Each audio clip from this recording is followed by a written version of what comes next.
Hi guys, magandang umaga na naman guys. Ayan, dito naman tayo ngayon. Ayan, nakatatapos lang natin guys sa paglagay ng mga lupa. Itong mga lupa na ito guys ay aming mga tinatawag na organic soil kasi yung mga tira-tira ng mga balat ng gulay, balat ng prutas, mga dahon ng aming mangga. Diyan po aming pong tinatambak diyan sa labas, diyan sa may tabi ng aming bakod. Ayan, ano siya guys, tapos hanggang mabulok siya. Pagkabulok na yan, magiging lupa na siya guys. Yan ang nilalagay ko dyan. Nilalagay ko dyan ang aking mga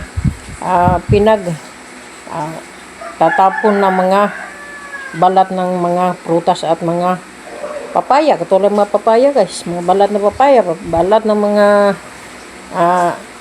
pangalan niya na mga patatas, ganyan. Lahat ng mga may balat guys. Yan. Na gulay at prutas. Yan, mga balat ng mga saging. Yun, potassium yan guys eh. Ngayon, lagay natin dyan hanggang mabulok na sila at magiging medyo matagal-tagal din ang proseso guys. Kasi bulukon mo pa yan talaga. Hanggang talagang lupang-lupa na sila. Yun, ilagay natin sa may mga paso. Ayan, marami yung paso na yan guys. Hanggang dito yan sa may hindi lang nakikita sa camera. Ngayon, pupunlaan natin ngayon guys kasi kailangan talaga na yung pupunlaan natin. Lahat ng mga klaseng mga seeds o mga buto ang ating itatanim. Itatanim natin dito guys para kung magtubo sila. Talong man, sitaw man, at mga labanos.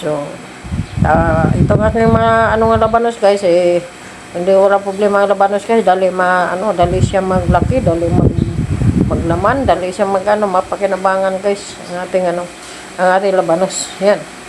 Tapos pagka yan, di yung ating pipino.